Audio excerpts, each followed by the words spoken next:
Hi audience, I built a rig to compare polarized and polarized with iridium. So I want to change my exposure to how we are sensitive to light with achromatopsia or incomplete achromatopsia. Give it the comparison, and here's the rig. On the right side is just polarized, and on the left side is polarized with iridium. I'm just going to give you a comparison of how dark is the lens, and right now I'm overexposed. The reason why is this is how we are sensitive to light. Of course we see some, but the eye enters so much light into it that there's no block for sunlight to block the eyes with achromatopsia. I tried my best. Comment below if I did a good job or not. So this is just polarized. You're thinking to yourself, oh, the sunglasses are so expensive. Well, the reason for that is the more you pay, the better the quality of the lens is, and the better color you would see through that lens. That is why they're expensive. So if you buy cheap polarized, it's not going to be that good quality and color coming through that lens. And here's the left, polarized with iridium.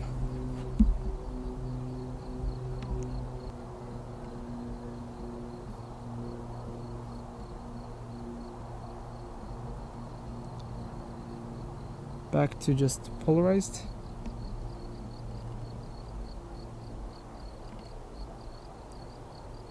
Back to the polarized with iridium.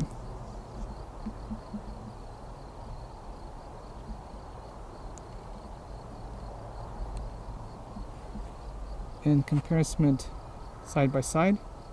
On the right we have the polarized with iridium, and on the left is just polarized. Back to polarized, side by side. Here's a look if you wear the sunglasses inside the building. So again, on the right polarized, on the left is polarized with iridium. Polarized, iridium, and then side by side. The pros and cons about these sunglasses is the pros, it is well built. The lens, it does block from sun very well. The cons is it is your plastic. Whatever the proper name it is for that plastic, it's still plastic. Yes, the gloss sometimes come off, and yes, the plastic does get scratched. Of course, some pairs have the screw in it, sometimes it unscrews, and you would have the sunglasses that has no screws, and sometimes it is too loose, sometimes it is good. To those pros and cons, as we are with complete or incomplete achromatopsia, we rely on sunglasses. So it depends whatever the company that you choose to purchase sunglasses. The first thing is, what lens is it? Then the frame. So first is the lens, then the frame. So I can go into the smallest details and complain about it, but I won't do that, and for that reason is because I want a pair of sunglasses that has good value to that price. For an example, if I purchased a expensive pair of sunglasses, and if that expensive pair breaks, well, within that expensive pair of sunglasses, I could have purchased 3 different sunglasses, something like that. It depends on what value you get for those sunglasses. Talking about chromatopsia, people tend to think as we are legally blind, we can see everything. Well, that's complete BS. If I did not put any shades on and go outside, I would need a cane, just like a blind person. And for that reason, I would need a cane because that sunlight, it gets into my eyeballs, and as if someone is stabbing your eyeballs. Of course, I can see the fence, I can see there's a vehicle, of course I can see those things, but the pain is still there on the eyeballs. So therefore I can't see those things very well, so I would need a cane if I did not have sunglasses. So I would have the same senses as a blind person would. And what I mean by the fact that I only see 10 feet, when you go to an ophthalmologist or a optometrist, and they would put you on a chair and they'll project some letters. So you would have the biggest letter going all the way to the smallest letter, that chart. So you would only see as within the legally blind, you see your acuity level be 2200. And when I say that I only see 10 feet, well, yes, of that 20 feet, I see that large letter of E.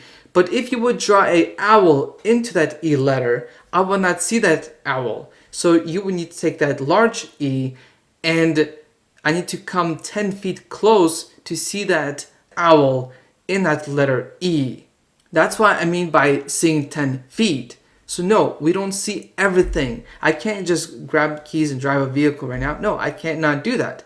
I did have an electric scooter, and I sold my electric scooter to make videos for you audience. And of course, I enjoy it. I love filming. But within filming and setting everything up, the lights, setting up my camera, it takes more effort than a regular person who films. I'm not saying that I don't like it. No, I love doing it. But it just takes more effort, and I enjoy that. And when in the post-production, when I edit a video, I'm always very close to the monitor. I can't just sit back on the office chair and relax. I'm always close to the monitor. It takes effort and time. And yes, I could use lift. I'm sure out of pocket to use lift. So I have to use my legs. The best travel I can have is legs, which is great exercise. I'm not complaining about anything. I'm just saying what I'm proving to my point is, as legally blind, as with complete or incomplete achromatopsia, we do not see everything. We have limitations as what we can do. Some complete or incomplete achromatopsia people have strengths and weaknesses. We see a million things less than a regular person sees. With complete or incomplete achromatopsia, it is inside the nervous system. So that nervous system, when you put more effort into the eyes, you strain that nervous system because the eyes are connected to the nervous system. Your nervous system gets more strained. With achromatopsia, we have to rely less on the eyes and more rely as a blind person.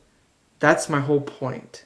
And the way you can help out is by subscribing, sharing this video, and putting thumbs up. And if this information did not help out, put a thumbs down. It is your free will to do whatever you want to do.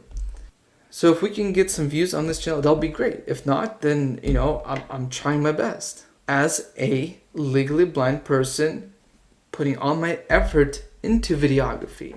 And I have 2 channels, and I'm trying my best to keep both of those 2 channels healthy.